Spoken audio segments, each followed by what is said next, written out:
So hey guys, welcome back to my channel.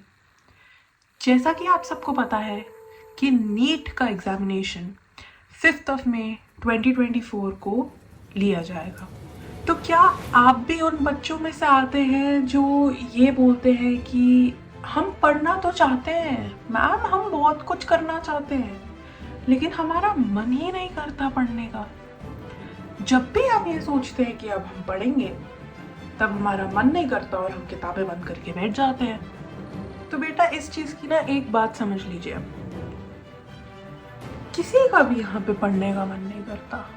पढ़ाई जो है वो एक मुश्किल काम है, और पढ़ाई जब आप करते हो आप एक्चुअली में थक जाते हो। किसी का भी मुश्किल काम करने का तो बिल्कुल भी मन नहीं करता है। तो अब हम क्या करें? आपको एक चीज समझनी होगी। एक ना बहुत बड़ा डिफरेंस होता है उस बच्चे में जिसका पढ़ाई करने का मन नहीं कर रहा है, लेकिन वो फिर भी अपना मन मार के पढ़ रहा है, और एक उस बच्चे में जिसका पढ़ाई करने का मन तो नहीं कर रहा है और वो पढ़ भी नहीं रहा है। अब क्या फ़र्क है इन दो बच्चों में? इन दो बच्चों में ये फ़र्क है कि एक बंदा मेहनत कर रहा है क्योंकि वो कहीं पहुंचना चाहता है, जबकि दूसरा बच्चा, उसका मन तो है कि मैं वहां पे पहुंचूं, लेकिन वो बंदा मेहनत ही नहीं कर रहा। यहाँ पे पॉइंट आ जाता है सैक्रिफाइस का। अगर आपको लाइफ में कोई चीज़ पानी है तो आपको किसी ना किसी चीज़ का सैक्रिफाइस तो करना पड़ेगा। यहाँ पे वो बच्चा अपने मन का सैक्रिफाइस कर रहा है, वो मन मार के पढ़ाई कर रहा है, लेकिन यहाँ पे आप क्या कर रहे हो? आप नहीं पढ़ रहे हो। सिंपल सी बात, क्योंकि मन नहीं कर रहा। क्या बेटा, आप 5 महीने के लिए अपना मन नहीं मार सकते? और क्या आप सिर्फ 5 महीने के लिए पढ़ नहीं सकते कि आपके मॉम डैड फिर बाद में नीट का रैंक आने के बाद बोले that I am proud of my child, कि मेरा बेटा है, मेरा बेटी यहाँ पे पहुँचा है। सैक्रिफाइस हमारी लाइफ में एक इतनी इम्पोर्टेंस है। जैसे आप खुद ही सोचो, सारे यहाँ पे समझदार बच्चे बैठे हैं, आप खुद ही सोचो, आपके घर में, जैसे अभी तो शादियों का सीज़न चल रहा है यार, दिसंबर है, आपके घर में शादी है, बहुत दूर की शादी है, बहुत दूर, कोई क्लोज रिलेटिव की शादी नहीं है, बहुत दूर की शादी है। शादी में जानते हो यार किसको अच्छा नहीं लगता? अब बोल रहे हो शादी है यार, मैं तो जाऊंगा या मैं तो जाऊंगी, बिल्कुल जाऊंगी, क्यों नहीं जाऊंगी, शादी है। और एक बच्चा ऐसा है जो बोल रहा है कि नहीं यार, अगर हम शादी अटेंड करने चले गए तो हमारा ये टॉपिक बच जाएगा, या इस टॉपिक का रिवीजन बच जाएगा, या हमारा ये बच जाएगा।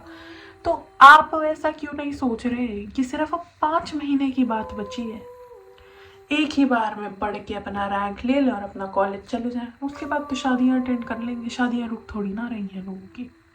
दूसरी एक बहुत इम्पॉर्टेंट चीज़ है जहाँ पे बच्चे गलती कर जाते हैं, ये चीज़ है कि पीपल और students precisely do not solve adequate amount of question banks and sample papers।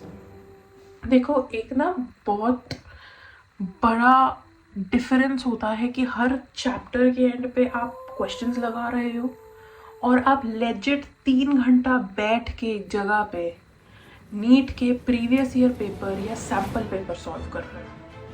देखो, ये चीज़ फ़र्क नहीं पड़ती कि आप सेल्फ स्टडी कर रहे हो या आप किसी कोचिंग इंस्टीट्यूट के साथ मिल के आप अपने आप पे मेहनत कर रहे हो। फ़र्क ये पड़ता है कि आप उस समय पे सही चीज़ कर रहे हो या गलत चीज़ कर रहे हो। तो अगर आपने अभी तक नीट के पेपर नहीं देखना शुरू किए तो प्लीज़ शुरू कर दो। देखो, एक बात का हिसाब लगाना बहुत ज़रूरी होता है हम सबकी लाइफ में। फॉर एग्ज़ाम्पल, आप दिन में 10 मिनट पढ़ रहे हो, घंटे नहीं, 10 मिनट पढ़ रहे हो, एक दिन में आप 10 मिनट पढ़ रहे हो। हर रोज़ आपने 10 मिनट पढ़ा for 1 year, that is 365 days. Total में आपके हो गए 3650 मिनट्स पूरे साल के अंत पे। रफली अप्रोक्सीमेटली अगर मैं कैलकुलेट करने जाऊं तो वो गए 60 घंटे। ये बात सोचो कि अगर आपने दिन के 10 मिनट पढ़ लिया तो आप पूरे साल में आपने 60 आवर्स के लिए पढ़ लिया। अब सोचो कि अगर आप हर रोज 1 घंटा पढ़ो तो आप पूरे साल के एंड में कितने घंटे पढ़ लोगे। और देखा जाए तो 1 घंटा कोई बड़ी बात भी नहीं होती। Being a NEET aspirant, doctor बनने वाले हो आप लोग, कम से कम दिन के 2 से ढाई से 3, ज्यादा नहीं, 2, ढाई, 3 घंटे पढ़ना तो जरूरी है।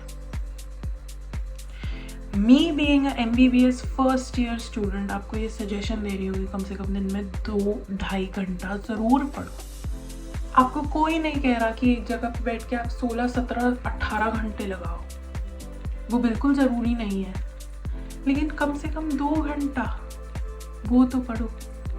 और अगर तो आपने ये 5 महीने कंसिस्टेंसी से बैठ के पढ़ लिया तो आपका नीट निकल जाएगा। एक बात समझनी बहुत ज़रूरी है, ये बात है कि नीट में हर साल, इस साल तो शायद बोला जा रहा है कि रेशियो ऊपर जाए, 20 लाख बच्चा पेपर देगा, 20 लाख। और सिलेक्शन परसेंटेज क्या होता है? 1%। अगर तो आप उस 1% में आना चाहते हैं, प्लीज कंसिस्टेंसी से लगा के पढ़ लीजिए। अगली चीज जहां पे बच्चे गलती कर जाते हैं वो चीज ये है कि बच्चे एक चीज पढ़ तो लेंगे, उस समय उन्हें बहुत अच्छे से भी वो चीज आ जाएगी, लेकिन फिर बाद में रिवीजन नहीं करेंगे। दिक्कत यहीं पे आती है, क्योंकि आज अगर मैं आपको बोल रही हूं कि चिंटू चंडीगढ़ में बैठ के आपको देख रहा है, अगर मैं आपसे वही 1 महीने बाद पूछूं कि मैंने तेरे को एक बात बोली थी, अगर तेरे को याद हो, क्या आपको वो बात याद रहेगी? नहीं रहेगी। क्यों? क्योंकि आपने बार बार वो बात को याद नहीं करी कि हाँ मेरे को कोई देख रहा था उस दिन, हाँ मेरे को कोई देख रहा था उस दिन। सेम वे, अगर आज you have studied in detail about the respiratory capacities for your NEET examination और आप उसे रिवाइज नहीं करते चलते तो आपको समझ में ही नहीं आएगा क्या डिफरेंस है between tidal volume, inspiratory reserve volume और एक्सपिरेटरी रिजर्व वॉल्यूम या रेजिडुअल वॉल्यूम। डिफरेंस ही पता नहीं लगेगा आपको एंड मोमेंट पे। इसकी ट्रिक ये है कि अगर आपने आज पढ़ा है, आप उसे तीसरे दिन वापस से रिवाइज करोगे, आप फिर उसे 7वें दिन वापस से रिवाइज करोगे और 7वें दिन के बाद आप उसे 1 महीने बाद वापस से रिवाइज करोगे। इससे आपको चीजें लंबे ड्यूरेशन के लिए याद रहेंगी। सो यार एट द एंड मैं आपको यही बोलना चाहूंगी कि यार अब सिर्फ 5 महीने बच गए हैं मेहनत के, पढ़ाई के, सिर्फ 5 महीने बच गए हैं कि लोग आपको डॉक्टर के नाम से बुला सके। मैं जानती हूँ आप लोग थक जाते होंगे, फिजिक्स, केमिस्ट्री, बायो बार बार पढ़ के सब थक जाते हैं, लेकिन अब सिर्फ 5 महीने, अपने आप को इन 5 महीनों में एटलीस्ट इस काबिल बनाओ कि कोई आपसे कोई सवाल पूछे ना, आप साफ उससे जवाब दे सको कि नहीं इसका ये आंसर, ये ऐसे नहीं होता, ये वैसे होगा। All the best to you guys for your NEET examination. Thank you.